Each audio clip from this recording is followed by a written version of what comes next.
Gobyerno natin, wala nang mangyayari dahil walang isang salita ang presidente. Yun. Walang isang salita yan. Ba't tayo maniniwala? Siya nagsabi, nakakaya kayo. Dapat nakakaya tayo eh. Yun ang sinasabi ko. Yung sila Diskaya, sila ang kontraktor niya eh. Kung meron sila, inuumpisa nila akong bakbakan. Kung meron sila ang patunay na ako ay corrupt, pakukulong ako. Sabihin na natin na pwedeng hindi niya alam. Okay? Pag hindi niya alam, mas lalo pang ang kasalanan niya kasi natulonggis siya eh. Di ba? Naloko siya. Ibig sabihin, hindi siya ganun ka-aware na yung mga nasa baba niya, yung mga tao niya, ganun na yung ginagawa. Kaya nagugulat siya yung sa 5,500 na flood control project, halos sa... Alright, what's up mga kayon? Welcome back pa rin siyempre dito lang sa Joe Malone TV para sa issue ng bayan.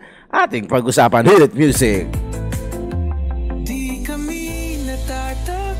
Sa katotohanan. Isa magandang umaga, hapon o gabi sa inyong lahat mga kayon. Pasok na mga suke para sa usapan issue. Joe Malone TV, issue ng bayan. Ating pag-usapan, tunay na balita.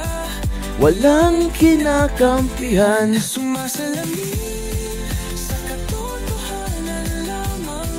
Para sa mamamayan. Totoo ang laban. Hindi puro drama. Simulat sa fall mga kayon, DDS, proud to be. Wala tayong iba sinusuportahan kundi si Tatay Digong ang mga Duterte labang ha.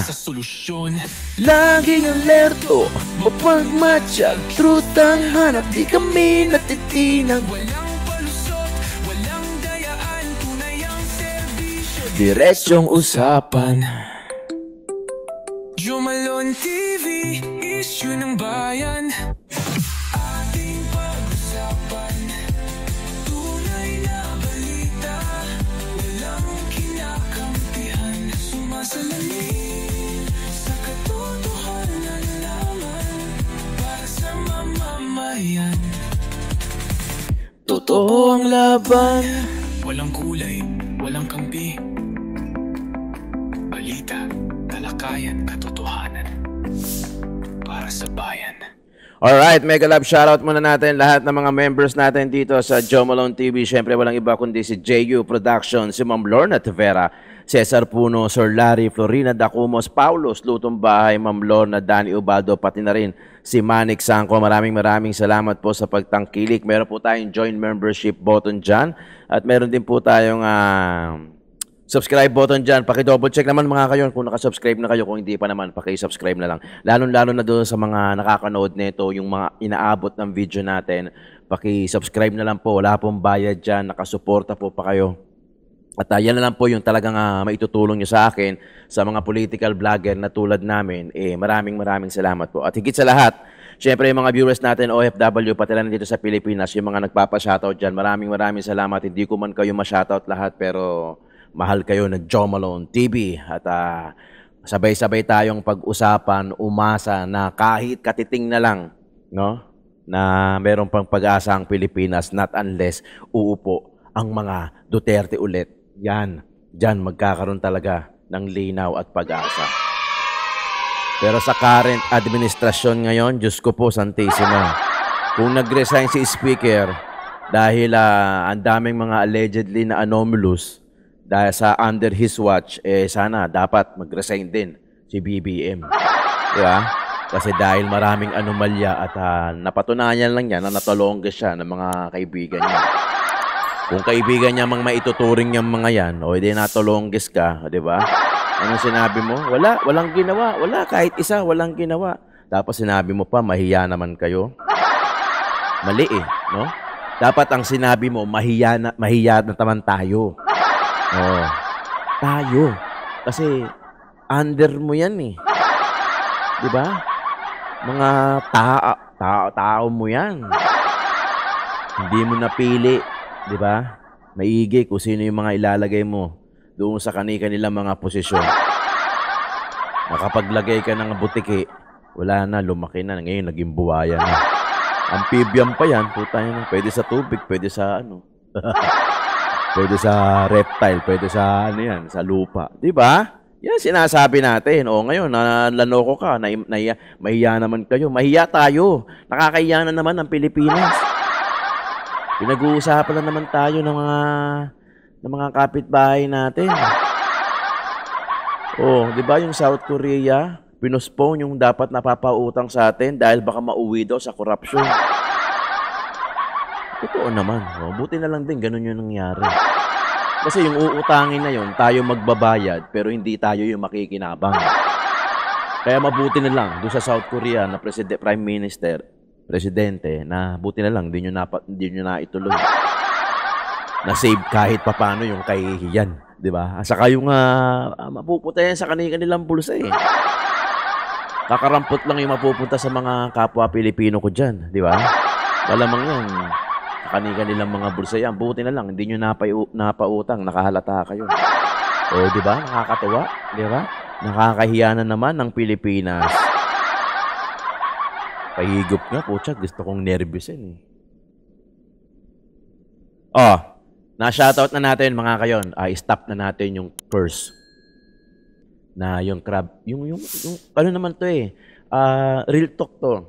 Totoo naman na yung ibang Pilipino talaga may pagka-crab mentality. Stop na natin yun. Di ba? Yung simpleng pag-subscribe nyo, laking tulong kasi sa amin yun eh. Di ba? Laking tulong kasi sa amin yun na patuloy na ang boses ang puhunan ay boses, ang content ay politika para pag-usapan, 'di ba? Himahimayin, pilit intindihin kasi baka mamaya meron tayong hindi naiintindihan o baka meron silang ayaw pa intindi sa atin. Bakit? Sinasadya ata talaga nilang gumulo eh. Para hindi natin maintindihan. Para hindi natin, ganun pala nangyari. So parang ano yan eh. So parang they just don't give us quality education. So we don't ask why, 'di ba? Na ano na nangyari sa Pilipinas? So parang ang maintaining lang innocent lang tayo, mangmang lang. Nasa ganon, wala tayong alam, wala tayong karapatan magreklamo, wala tayong karapatan busisiin kung ano na nangyayari sa pondo ng bayan, kung ano na nangyayari sa issue, kung ano na nangyayari sa gobyerno ng Pilipinas, bakit na ganito. You keep on saying na, actually they keep on saying, lalo na noon na mahirap pa rin ang Pilipinas. Di ba? Well, ngayon, masasabi ko, hindi naman mahirap pa. Noon siguro, oo, sige, noong mga panahon na yon, sige, mahirap ang Pilipinas. Pero ngayon, parang napaka-imposibleng paniwalaan na mahirap pa rin ang Pilipinas despite na ang dami nyo nakukurakot. Mayaman ang Pilipinas. Nasa inyo lang yung pera. Diba? Chabit Singson, panoorin natin. Pero bago yan, pag nakikiusap ako mga kayon, paki-subscribe at paki-click yung bell icon netong Joe Malone TV. At paki-share na rin yung video. Awareness eh. Awareness. Hindi ako nagmumura dito, bihirang-bihira mo lang makumaririnig nagmumura. Kasi naniniwala ako na ito yung gagamitin eh. Ito yung gagamitin para ipaliwanag, pag-usapan. Sabay-sabay tayo. Sabay-sabay tayong intindihin kahit na mahirap, kahit na ang layo dun sa level nila kasi they are lawyers, 'di ba? They knew the inside and out ng batas, pero tayo observer, nanonood, nakikinood. Sana maintindihan natin, sabay-sabay tayo. Panoorin natin, Chabit Singson. Galing, ganda nito. Napanood ko na yung kalahati. Ang gobyerno natin, wala nang mangyayari. Dahil walang isang salita ang presidente. Yun. Walang isang salita yan. Ba't tayo maniniwala? Siya nagsabi, nakakaya kayo. Dapat nakakaya tayo eh. Yun, sinasabi ko. Yung sila Diskaya, sila ang kontraktor niya eh. So, pakiusap ko po ang mga student leaders, mga kabataan, to lead this peaceful revolution for corruption. Dahil ano ninyo wala na tayong pag-asa sa buhay. This is your future. This is your future. Yung mga kabataan, hindi po sa amin. Tumutulong lang po kami magpaliwanag dahil mukhang naliligaw tayo eh. Ligaw talaga. Investigasyon sa Senado, wala nangyayari. Paikot-ikot lang tayo. So, yun. Tama yung sinabi ni Sa kanta nila. Paikot-ikot lang, ikot-ikot lang. Ako, maraming salamat. I'd like to entertain any question. Yan. Sino mo? Moderator. Question and answer na. Sino muna? Very quickly, Governor, we pump in, OFWs are 10 million outside of this country. And then, they pump in 23 billion US dollars in this country. Nagagalit na sila at talagang sila nila magwala din. Kasi they work their butt out to fight for their families. Ang tanong, if they stop remittances, at mangyayari dito sa Pilipinas, 33 billion US dollars stopping remittances sa mga OFW. It could be more. Pwede daw stopping remittances sa mga OFW as a form of protest. Pwede rin yun, pero hindi na dapat yun para di mahirapan yung mga kamag-anak nila rito. Yan pinakamagandang naisip ko, huwag na lang pumasok. Kung gusto nilang ituloy ang mga estudyante, dapat mag-resign lahat ng korap. At lahat ng mga politician, huwag tayong makialam, pabayaan natin ang kabataan magprotesta. Because this is for your future. Mga kabataan, sila, hindi tayo. Sila na masisira kung di pa tayo tutulong kikilos. Baka kasi ano yun, no? Pwede naman, no? Pwede naman actually. Kabataan, ako naniniwala pa rin ako na kabataan still ang pag-asa ng bayan. Siyempre, you have to choose kung sino yung mga youth leaders. Siyempre, hindi naman pwede. O kabataan, included kayo, di ba? Yung mga addict dyan, mga bata. Siyempre, pipiliin din. Baka tapos na tayo doon sa mga matatanda na, siyempre, magpo-protest yan. Sa mga matatanda na namamahala na nagiging leader ng Pilipinas, baka medyo babaan nyo naman ng konti yung bracket, yung age bracket. Pagbigyan naman natin yung mga magagaling na youth leaders na sila naman yung mamuno. Kasi idealist yan eh, fresh yung utak niyan. Baka hindi yan umadapt sa sistema kung ano yung sistema na meron tayo ngayon. Di ba? Kaya na yan. Sara BP Inday Sara, hindi naman ganun katanda si BP Inday Sara. 'Di ba? Sila basti. Ako naniniwala ako na we need na kamay na bakal na. Kamay na bakal na rito. Hindi na uubra dito yung pag kami nanalong leader na presidente, a-adapt na lang sa existing na sistema. No. Change the system kasi paulit-ulit lang tayo eh. Paulit-ulit lang. 'Di ba? Kung kailangan may sampulan, kung kailangan meron makatikim ng hampas ng palo na malupit, gawin nyo. Di ba? Kahit na yung mga politiko, syempre yan ang mga unang tututal. Yung mga politiko, gaya nun sa plunder, yung mga death penalty sa mga politiko na corruption, hindi naman ma-approve yan. Naniniwala ako, di ba? Ma-approve ba yan? Eh sila mismo tututol dyan. Di ba? Kaya akin lang alam ko pagod na kayo eh. Di ba? Actually, pagod na tayo sa ganitong klaseng sistema. Niluloko na nga lang nila tayo eh, di ba? Harap-harapan, di ba, nung explanation ko rito, inagawan ka na ng lollipop, hindi pa tumakbo yung umagaw. Nilakaran ka pa, habang nilalakaran ka, nakatingin sa'yo, habang naglalakad siya, papalayo. So, ganun yung explanation na, puta, ninakawan na tayo, nilakaran pa tayo. Ganun, di ba? Tinignan pa tayo habang papalayo, may kasama pang pang-iinsulto, di ba? Tingnan mo, obvious naman, kung sino yung mga nangurakot. Pero andyan pa rin, di ba? Pangiti-ngiti pa, nakakapag-staycation pa, nakakapagbakasyon pa, nakatingin pa sa atin habang naglalakad papalayo. Ang lupit nyo, ang tigas. Di ba guys, sinusunog na yung mga kaluluban nyo. Sa tingin nyo, mapupunta kayo sa langit. You wish. Pwede rin yung suggestion nyo, pero wag na dahil mahirapan lang mga kamag-anak nila. Sir, good afternoon, Sheena Corno from SMI News Sir. Sir, your reaction lang kasi this week nag-resign si House Speaker Romualdez. Yan. At sa gitna nga ng controversial na maano mo yung flood control project. And ngayon sinasabi ng mga congressista, especially Sandro Marcos, na pinapauwi na nga itong si Representative Zaldico dahil nga sinasabi na siya ang nasa likod ng mga katiwalian dito sa flood control. Sir, sa tingin nyo, damage control lang itong ginagawa nila para hindi lumala yung galit ng taong bayan? Ang pinalit, mabuting tao yan, si Buji D. Pampaganda lang nila yan. Pero kung tutuusin mo, same dog, different color. Ano siya, susunod din sa naglagay sa kanya dyan. 10 beses mo palitan, speaker, ganun pa rin. Palitan natin lahat ng korap na mapapisyal. Yun. sponsor sa Pero medyo malabo yun. I mean, hindi ako against ha. Pero alam natin na may proseso. Sasabihin nila may due process yan. Kung papalitan lahat ng corrupt, di ba? May due process yan. Marami magre-reklamo. Sasabihin, patunayan nyo muna na corrupt ako. Di ba? Medyo malayo sa katotohanan yun. Ang kailangan natin ngayon, imbestigahan kung sino yung mga involved sa corrupt ng mabilis. Mabilis, ha? Mabilis. Kasi yung investigation na yan sa Pilipinas, putya, napakatagal eh. Di ba? Napakatagal. Nakaka-move on na yung taong bayan. Makakalimutan na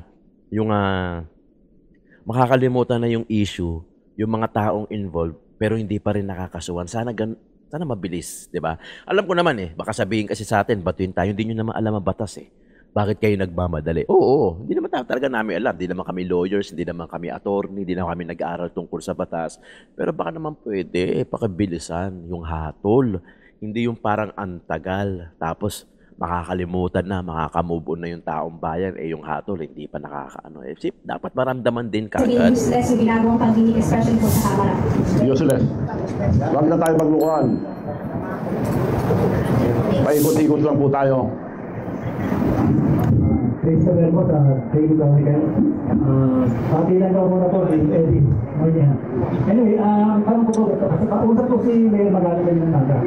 And his comment was like, sa House at sa Senado, you can divide the members. Yung isa, Duterte, yung kabila, for Marcos. Ang makakalungkot lang daw po, sabi niya, walang para sa bayan.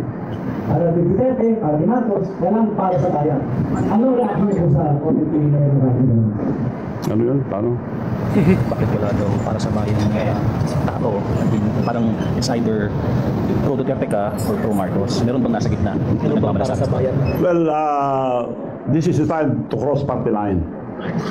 Sama-sama muna tayo lahat. Tanggalin muna natin mga kurap. Yes. Pwede. Kasi yung mga ibang nagpuprotesta dyan, may ambisyon din eh. So pabayaan natin ang mga kabataan muna. Yan. That's true. Divided dyan dahil may kanya-kanyang grupo. Kulay. Correct. Tama naman. Tama. Although mahirap, no? Syempre meron dyan pro Duterte, meron dyan pro admin, may anti-Duterte, may anti-admin. Kumbaga may kulay, di ba? May kulay.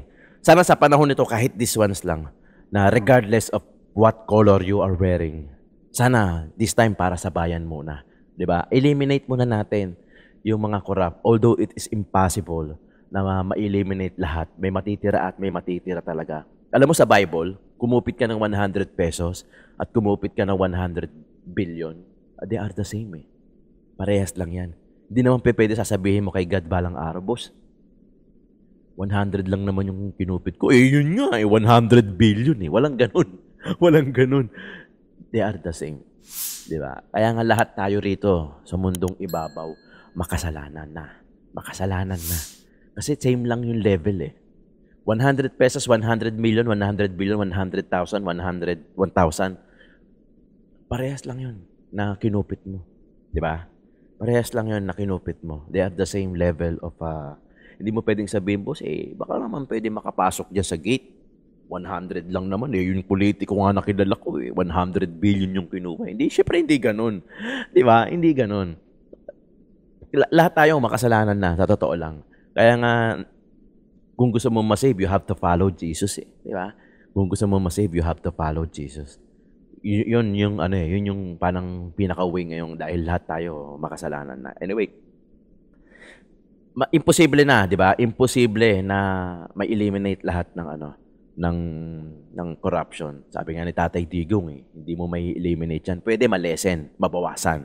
Pero yung word na may eliminate, medyo, that's, totoo lang, imposible. Di ba?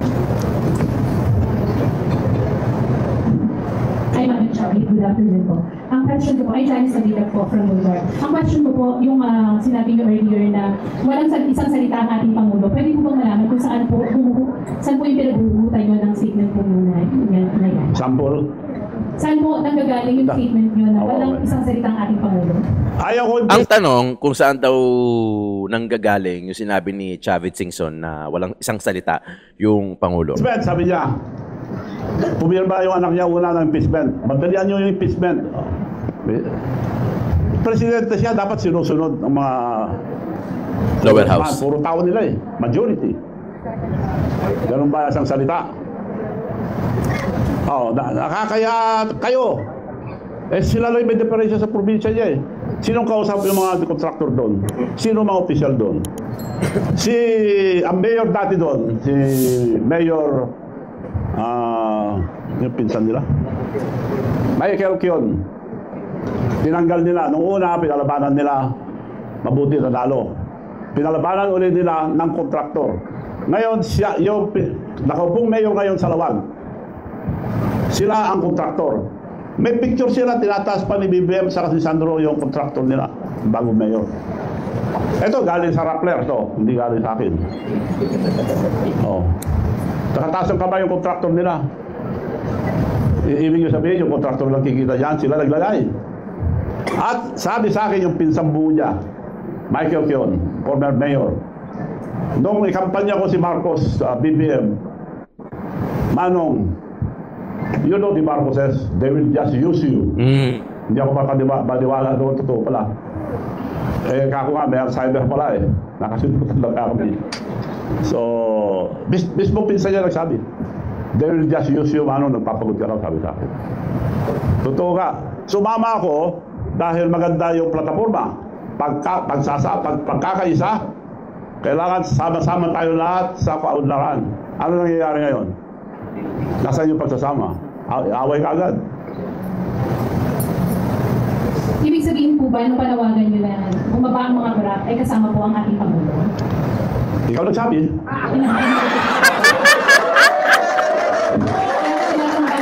Ibig sabihin po ba kasama ang ating Pangulo sa panawagan nyo? Pagkulat po na sinabi ko kanina. Sinabi ko na eh. So, hindi po kayo natatakot sa mga binibitiwan yung salita ko ngayon? Yan. Kung gusto nila, samahan ko sila sa kulungan. Sakripisyo ako. Kung meron sila, inuumpisa nila akong bakbakan. Kung meron sila ang patunay na ako ay corrupt, pakukulong ako. Now, to give you one example. Nag-mayor ako sa Narpacan dahil gusto ko lang tanggalin yung mga corrupt doon. One term. Wala kaming palengke, wala kaming bagong munisipyo. All the towns sa Pinocosor, bago ang palengke, bago ang munisipyo nila, except Narpacan. Anong ginawa ko? Nagbigay ako 10 hectares, binibili nila ng 500 million, 5,000 per square meters. 10 hectares, di halaga ng 500 million. Tinatawaran sa akin ng 500 million. Ang worth noon, 800 at the time. Ngayon, 15,000 na per square. Anong ginawa ko? Did I took advantage? No. Hindi ko binenta sa munisipyo. Ngayon, nakatayo ng palengke bago, munisipyo, lahat. Binigay ko lang ng 1.2. Lugi kagad ako ng 380 million. Ang leadership is sacrifice. Hindi panghuhurakot.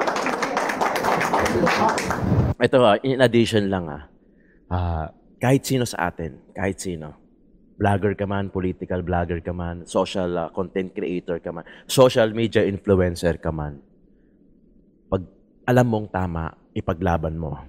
Pag alam mong tama, huwag kang matakot. Kasi ang problema kasi ngayon, pag gumagawa ka ng tama, tinatakot ka, tapos ikaw naman papatakot ka. No. Pag alam mong tama, ang ginagawa mo, yung boses mo, alam mong tama yung sinasabi mo, huwag kang matakot. Huwag niyong hahayaang mamamatay tayo nang hindi tayo gumagawa ng tama at mas lalong hindi mo tinutuwid yung alam mong tama. 'Di ba? Tama eh. 'Di ba? We all gonna die soon. 'Di ba? We all gonna die. 'Di ba? Totoo naman 'yon. Wala namang exempted eh. Pero wag natin hayaan na gano'n na lang 'yon. Yung buhay mo. 'Di ba? Kami, mga political vlogger na sinasabi namin yung mga issue, pinag-uusapan natin. Kahit na medyo alanganin din yung pwesto namin. Kung alam mo tama, kung alam namin tama, you do it for the country. Diba? Even though small voices lang yung sa amin. Hindi naman malaki yan, hindi naman kami sikat. Pero well, at least, diba, you contributed, even though small lang siya, to our country. Pag alam mo tama, paglaban mo. Pag mali, syempre, diyan ka na matakot. Alam mo nang mali, di ba? Gaya nun sa mga, yung sinasabi nun sa mga ni Diskaya na, ano daw, na parang umadap na sila sa sistema, na ganun pala yung kalakaran. alam mo na pala eh. Bakit mo pa tinolerate? Pag may nakita ka ng mali, you stop from there. Ikaw na mismo. Huwag mo nang isipin na, ay, hindi naman mapapansin yan. Ganito pala kalakaran. Sige, gawin na natin. Kung mali yung kalakaran, ito-tolerate mo na lang ba? Di ba? If you know na tama yung ginagawa mo, huwag kang matakot. Don't be afraid to voice out. Lalo na kung alam mo naman tama. Gawin mo. Di ba? Mamamatay din tayo balang araw. Di ba? Then, mag-contribute na tayo na sa ikakaganda at kakabuti ng bansa natin. Okay po. Yung next question ko po, bakit po naisip nyo ng kabataan ng gusto nyo magsimula ng peaceful rally? Dahil future ang mga kabataan ang iniisip ko. Kailangan tulungan natin ang kabataan. This is the future of our children. Saan sila pupunta kung puro 17 trillion na utang natin? Umuutang pa tayo, nawawala naman lahat sa mga kurap. Kaya kailangan sila mag-lead. Para walang masabi ang tao na politician yan, marami mga bintangan, inggitan. Mga kabataan mag-lead, supportan natin sila. Student leaders, tumayo po kayo. Dahil kinabukasan nyo ito, hindi namin kinabukasan. So may hahanda na po ba kayong hakbang para kayo pong magpasimula? Suggestion ko lang yun kung gusto nila. Yun ang the most peaceful. Ngayon, yung mga ibang leaders, sinasama sila sa protesta. Baka mangyari pa kagaya sa Nepal. Magulo masyado. Ayaw ko yun, mapapamak din yung mga estudyante. So, kaya kakuha peaceful revolution against corruption. So sa tingin niyo po, paano natin masisiguro na hindi sila magagamit ng any sector para sa pansarili nilang? Kaya nga nakikiusap ko rito, kasabi natin lahat. Pabayaan natin ang mga kabataan ngayon na kumilos. This will be the first time in the Philippines, or I think in the world, na ang kabataan ang mag-lead ang revolution against corruption. Pwede. Pakita natin sa buong mundo na hindi tayo gagaya sa iba na magulo. Iba naman. May namamatay, may nambabasag, may nasisira. Yun lang po ang suggestion ko. Kung okay sa kanila yan, very good. Malamang yan, hindi. Marami tututol, di ba? Afternoon, no? Kanina pa binanggit nyo na ang presidente kasama doon sa minensyon niya kanina. Can you name names? Mga contractor lang ba ang sinasabi niya na corrupt? Or meron pa pong mga iba kayong gusto na po yan? Can you name names? Sabi ng reporter, can you name names doon sa mga politiko na corrupt? Kasi mga contractor lang daw yung mga nababanggit ni Mr. Chavit. Ang galing din nung panguhuli nung Gusto nila magbitaw ng pangalan si Chavit. Marami po contractor pero kinuha ko lang sa Rappler ito. At maraming listahan, minensyon ko lang yung Ilocos Norte dahil tiga-roon po ang presidente natin. Yung bagong mayor ng Lawag City ngayon ang the biggest contractor aside from the Discayas. Magandang hapon po sa lahat at lalo na po sa inyo, Governor David Singson. Hindi naman magbibitaw ng pangalan yan Siyempre, dahil pag nagbitaw ka nun, accusation na yun. Di ba? Accusation yun. Even though na vivid yung ebidensya, yung pangungurakot, yung galawan. Kasi siyempre sa batas, due process pa din. Di ba? Hindi ka naman pwede ng tangna. Sa palagay ko, nangungurap to si Hindi kasi acceptable yung sa palagay di ba? Yung kutob, even though na obvious na yung yun ang mahirap di ba? Kahit na obvious na nangungurakot, alam naman natin di ba? Sa batas parang hindi pa alam pero sa atin alam na natin, di ba? Obvious naman di ba? Pero ang masama niyan, hindi mo pwedeng pangalanan dahil siyempre accusation yun, wala ka namang evidence. Salamat po at kayo ay nakikita namin na nakikisa sa sentimento ng mga mamayang Pilipino. Tungkol lang po doon sa sinasabing pagsisinungaling, dadagdagan ko lang po. Maliwanag po ang pagsisinungaling ng ating Pangulo dahil doon sa binanggit na po na 5,500 na flood control project na natapos na at marami pang kasunod. Subalit ang Panginoon po ang nagpahayag na talagang wala pong natapos. Yun po ay isang kasinungalingan po na hindi na na-verify. Kaya tama po ang sinabi niyo na napakasinungaling po talaga. At tungkol naman din sa sinasabi na kung kasama ba ang Pangulo sa korupsyon, kitang-kita naman po. Dahil unang-una, ang lahat ng nagaganap na ito, imposibleng walang kinalaman ang ating head of the state. Dahil siya po ang pinakamataas na tao sa ating bansa, dapat po lahat ng nagaganap bilang competent leader ng ating bansa Pilipinas, dapat po talaga ay alam niya ang nagaganap at nangyayari. Katulad nga po ng 250 na congressman na pumirma, imposibleng hindi niya alam dahil alam niya po na ang anak niya ang namuna rito. Yes. Po. Maraming salamat po. Galing, ang galing. Ang galing din sinabi ng reporter kung narinig ninyo na ano ba yun? na imposibleng hindi alam ng presidente yung mga nangyayaring corrupt. Okay. Reaction, opinion. Sabihin na natin na pwedeng hindi niya alam. Okay? Pag hindi niya alam, mas lalo pang ang kasalanan niya kasi natulonggis siya. Di ba? Naloko siya.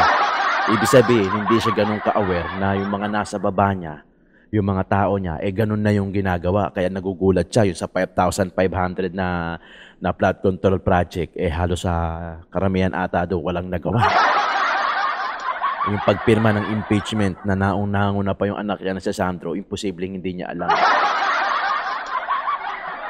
Madidenay niya di ba? Pwede. Totoo, madidenay niya na hindi niya alam. Pero ang problema, backfire pa din sa kanya yun. Kasi sige, sabihin na natin, okay, hindi mo alam. Palimbawa, hindi mo alam. Ganun ka katanga? Presidente ka, hindi mo alam na ganun na galawan sa baba mo? Di ba? So, backfire pa din sa kanya yun. Sabi niya na, pwede naman playing safe na, putya, di ko alam wala palang nagawa yung flood control. 5,500 na flood control project yun, wala nangyayari. Di ba? O pwede naman, hindi mo alam. O kaso ganun ka katanga? Ganun ka katulonggis? Siyempre hindi. Di ba? Siyempre alam mo yan. Merong mag-heads up sa'yo. Maaaring ikaw, hindi mo alam. Pero malamang may magsasabi na sa'yo, boss. Medyo tagilid na yung mga natin. Nagsisirculate na yung mga rumors na walang nangyayari doon sa 5,500 na flood control project. Sabihin, may alam na siya. May alam na siya kahit konti. O, di ba? O, anong gagawin mo? O, ayun ka lang lulutang. Nasa gitna ka na ng termino mo. O dahil baka gusto mo mag-dramatic exit para feeling hero. Pwede. Di ba? Usually, ang kilos nasa dulo Usually, hindi ko sinasabing ikaw ang kilos nasa dulo. Yung tipong pagkapa-exit ka na. Para pag-exit ka na, dahan-dahan ka mag-e-exit. Yan. Nalakad yan kanyan. Habang pumapalakpak yung tao. What a wonderful. Di ba? Pero, sa totoo lang, wala ka talagang, diba? Hindi ka talaga appreciated ng tao. Hindi ka highly appreciated ng tao. Gusto kang pababain. Di ba? Talagang nangyayari yung ganyan. Di ba? Sabihin na natin, hindi mo alam. Pwede naman Hindi mo alam, wala kang alam. Yun nga lang, magbabackfire sa din. Ikaw presidente, tapos hindi mo alam. Mukhang tama po kayo dyan. Ang budget, iuutos ang presidente sa DBM. DBM gagawa ng project upon instruction of the president. I-re-review muna, magre-review dyan, presidente. Ipapasa niya sa Kongreso at Senado, mga kasama niya lahat. Sino hindi sumusunod doon? Ngayon, bibintangan niya ibang tao. Alam niya lahat yan Kaya may Alzheimer kako dahil minensyon niya yung graft and corruption sa flood control. Kasama siya, nakalimutan niya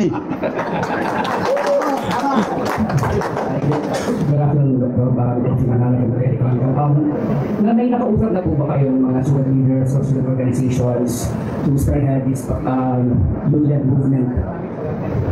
Wala pa, nababasa ko lang, nababalitan ko lang na kumikilos sa mga estudyante. Narinig ko lang nagsalita sila. Dapat sila ang mag-lead nito, hindi tayo.